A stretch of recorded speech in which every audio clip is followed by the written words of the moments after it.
Hello and welcome to another Budget Model Railways Tutorial Tuesday. What we're looking at today again is goods wagons. Now the reason I wanted to do this is you'll have seen my earlier video where I made a lot of goods wagons for about 50p and £1 each. And I'm aware that I'm quite fortunate. I've got a couple of local cheap shops and I can do that. But I always want to try and find ways that everybody can do things a bit cheaper. So I thought we'd have a look at these Dapol, they're rebranded now as Kitmaster, which was the original brand, Dapol wagons, and these are the old Airfix ones. Now you can see price wise at £5.50 that's an awful lot less now than a new wagon. I shied away from these at one time because of the price, but with new wagons now getting nearer £15 than £10, this is quite an economical way of doing it, especially now that Dapol have started putting metal wheels in and tension lock couplings to go with these kits. The other thing I wanted to think about is I tend to say you can get these anywhere, and that's not always very helpful. So we actually got ours from Harrison Brown Models. We bought them at the exhibition that we were at, but they do have a website and they are one of the cheaper companies for selling these. So Doug will put a link on the video. So if you don't have a local stockist, worth looking at these guys because they're good service and a good price. And then what we'll do is we'll build the ventilated wagon here as a video to show you how easy they are to build. Because again, I assumed it was only some of the younger modelers that don't know how to scratch build or build kits, but it was obvious at the exhibition that even some quite experienced modelers shy away from building kits. Now these are relatively simple, so what I thought we'd do is do a little video, show you how simple it is, and then anybody can have a go themselves at making these kits. And after all, you're going to get two wagons for the price of one basically. With this one, this is a large long wheelbase Interfrigio refrigerated van. That price is about a third of the ready to run, if not a quarter of the ready to run, so they're quite a big saving. So I've not built one before, so we'll have a bit of an experiment and see. I'm sure they're straightforward, and let's get on with building. So you don't have to watch all the boring stages, we've stuck on here parts 3 and 4 and we've stuck on part 5, and then we've let all that dry overnight so that we can do the next part, which is putting part 6 and the wheels on. So relatively simple.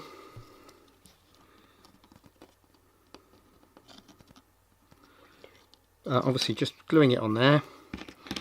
I only use ordinary tube cement, you don't have to use all this expensive solvents and stuff. And then these are just going to slip in there, like so. This one will be a little bit fiddier and I expect the other one will fall out. Nice metal wheels, a little bit of a spin just to make sure they're turning properly. So then we're going to let that dry, and then I'm just going to stick the buffer beams on. Now the buffer beams are part 7 and 8.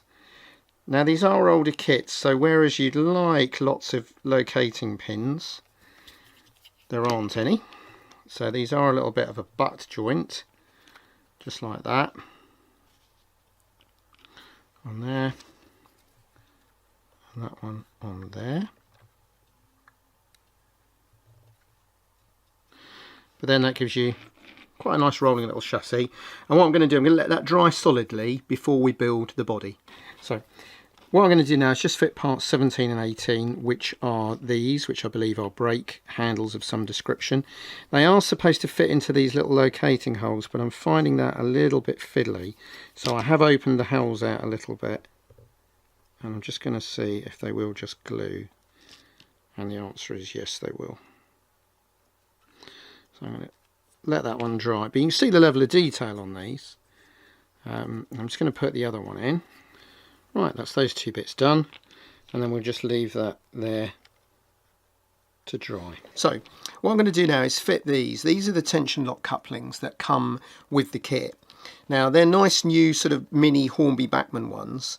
The only thing is the plans have not been reprinted, so it doesn't show you how to fit these. So I'm going to show you that now so you can see. So you have this piece here. It's very difficult to see.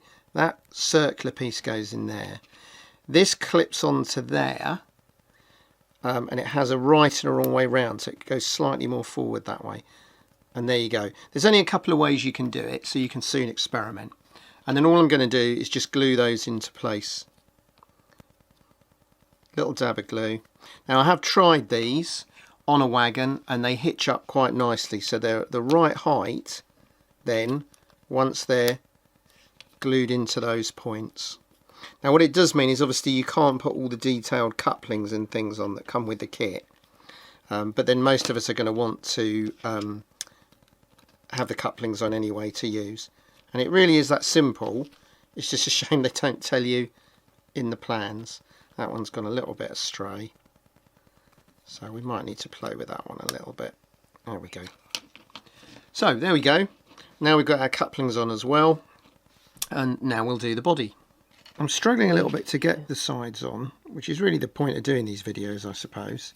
So what I'm going to try doing first is to just glue nice and neatly these two sides together and let them dry, and then do the same at the other end, and then we'll show you them fitting onto the body. Right, so that's our two L-shaped pieces here. So I'm just now going to add the other two sides, and then we'll let them dry before trying to fit them.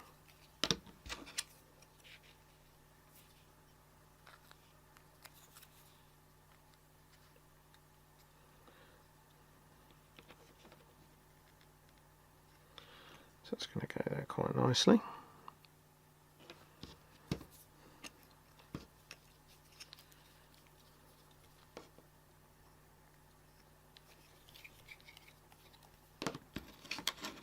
And the same with this one.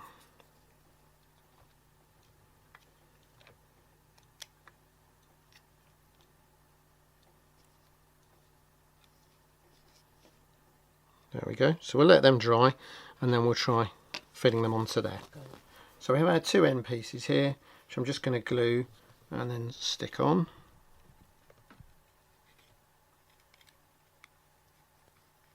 Now I've found that these had two little spikes coming off the bottom, but I found they interfere with the buffer beam and the coupling, so I've just nipped them off. And then we're just going to put that on there, like that. And then the same the other end.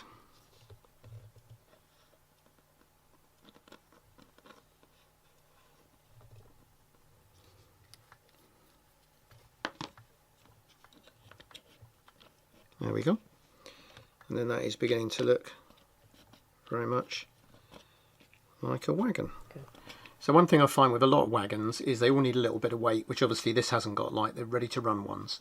So this is a little bit of lead weight. This is actually from a roofing company which I went to, and they let me have a load of lead offcuts free, which is very handy. So what I'm going to do is use a little bit of this, which is double-sided tape.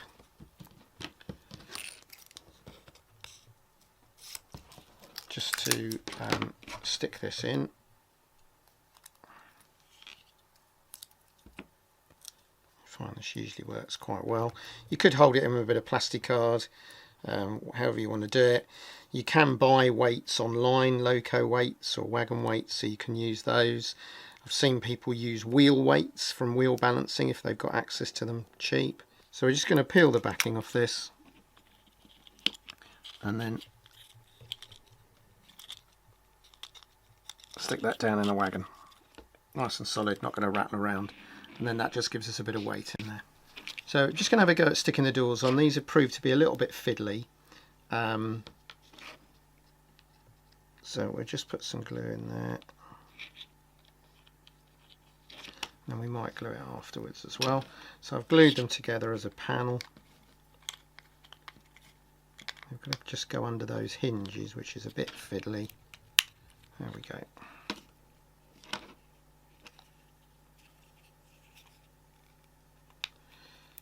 Yeah, okay, there we go.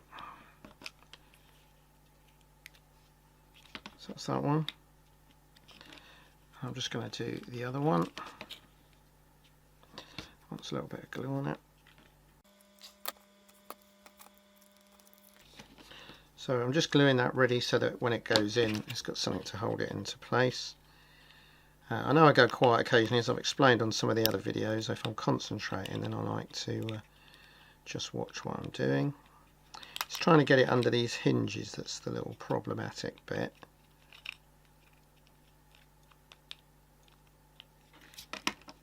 There we go.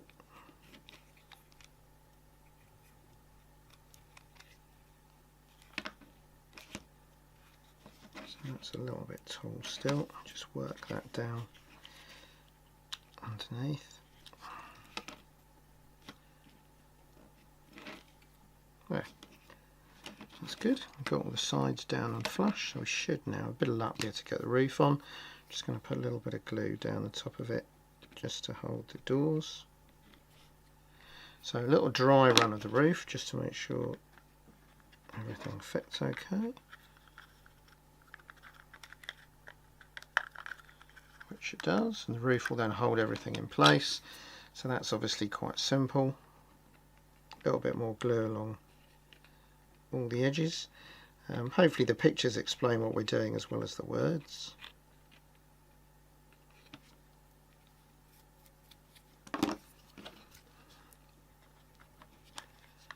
This again needs a little bit of, oh, it's me being clumsy. A little bit of fiddling on around the doors.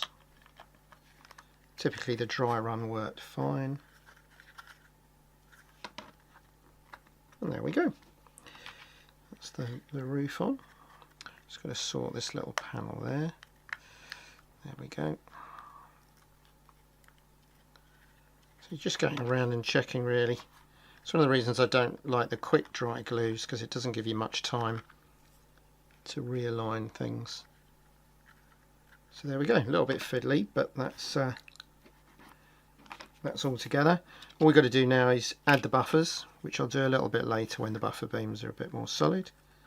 And then effectively it's done and all ready for painting. So I'm going to do is stick the buffers on. Couldn't really be simpler. Little dot of glue. Push the buffers into the holes.